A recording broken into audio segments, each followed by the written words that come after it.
Hello বন্ধুরা, good morning. সবাই কেমন আছেন? আশা করি সবাই ভালো আছেন। আজকে একটি নতুন রেসিপি নিয়ে চলে এলাম। রেসিপিটা কিন্তু খুব ভালো আর বাচ্চাদের পক্ষে খুবই ভালো। বাচ্চারা খুব খেতে ভালোবাসে এই রেসিপিটা। আজকে বানাবো, তোমাদেরকে শেয়ার করব। তো চলো, তোমাদের যদি ভালো লাগে অবশ্যই ভিডিওটি দেখো। আমি কিন্তু শুরু করছি ডিম দিয়ে রেসিপি। আমি জানি হয়তো অনেকেই জানে, কিন্তু এই সহজ সরল উপায়টা যারা যারা না জানেন অবশ্যই একটু দেখে নেবেন ভিডিওটি।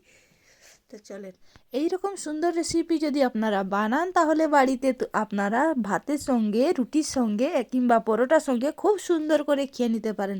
তো দেখতে খুবই সুন্দর, যেমন খেতেও সেরকম লোভনীয় হয়। তো চলুন তাহলে স্টার্ট করে আপনাদেরকে দেখিয়ে দিচ্ছি কিভাবে বানানো হয়। এই জন্য আমি নিয়ে নিয়েছি এখানে পেঁয়াজ কুচি, টমেটো কুচি, লঙ্কা কুচি আর নিয়ে নিয়েছি ধনে পাতা কুচি।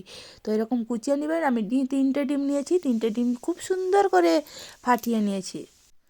ফাটিয়ে নেওয়ার পর দেখুন এখানে আমি কড়াই বসিয়ে দিয়েছি। কড়াইয়ের মধ্যে দিয়ে দিলাম সাদা তেল। যেহেতু আমার হেলথের উপরে দেখছি, সর্ষের তেল দিলে কিন্তু খুবই ভালো লাগে, আমার তো খুব পছন্দ, তো আমি সাদা তেল দিয়ে রান্না করছি। যাই হোক, দিয়ে দিলাম প্রথমে পেঁয়াজ, তারপর দিয়ে দিলাম টমেটো। আমি এখানে দুটো পেঁয়াজ নিয়েছি, তার সঙ্গে একটি বড় টমেটো নিয়েছি।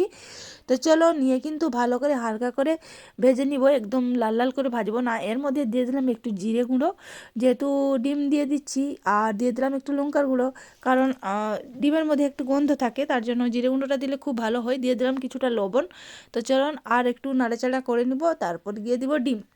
আর এই রেসিপিটা রান্না করার জন্য কিন্তু খুবই অল্প সময়ের মধ্যে হয়ে যায়। আর হয়ে গেছে, দেখো আমার ডিম আর পেঁয়াজটা মানে হাফ ভাজা হয়ে গেছে। এবার দিয়ে দিলাম আমি ডিমটা দিয়ে কিন্তু ভালো করে নাড়াচাড়া করে একদম ফ্রাই করে নেব। তো চলো এভাবে ফ্রাই করে নেব। এটা খুবই অল্প সময়ের মধ্যে করা হয়। দেখুন আমি কিন্তু একদম স্পিড বাড়াইনি, একদম যেভাবে করছি নর্মালি সেইভাবে তোমাদেরকে দেখাচ্ছি। তোমরা ভাবো তাহলে কত তাড়াতাড়ি! এমনি তো ডিমের রেসিপিটা খুবই তাড়াতাড়ি হয় আমি জানি, তাও তোমাদেরকে দেখিয়ে দিলাম খুবই সহজে কিভাবে রান্না করা হয়, খুবই অল্প সময়ের মধ্যে। আর এই যে রেসিপিটা কিন্তু বাচ্চারা খেতে খুব ভালোবাসে। তাও আমি একটু কেটেছিলাম। তো চলো এরকম শুকনো করে নিতে হবে। তারপরে লঙ্কা কুচিটা দিয়ে দিলাম।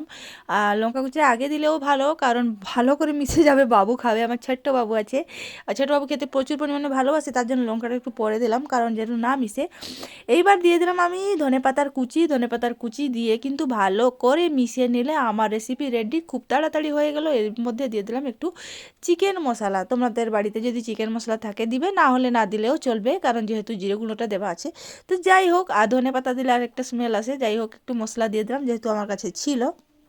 তো হয়ে গেল রেডি কিন্তু ডিমের ভুজিয়া। এরকম ডিমের ভুজিয়া কারা কারা পছন্দ করো অবশ্যই আমাকে কমেন্টস বক্সে জানাবে। তার সঙ্গে সঙ্গে যাদের যাদের বাচ্চা খায় অবশ্যই এরকম বানিয়ে দেবেন। যারা যারা মানে ধরো নতুন করে দেখছেন, এরকম বানিয়ে দেবেন, দেখবেন বাচ্চারা খুব ভালো করে খাবেন।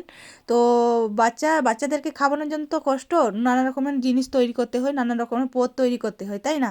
তো ঠিক আছে, ভিডিওটি যদি ভালো লেগে থাকে লাইক কমেন্ট শেয়ার করতে ভুলবেন না। টাটা, সবাই ভালো থাকবেন।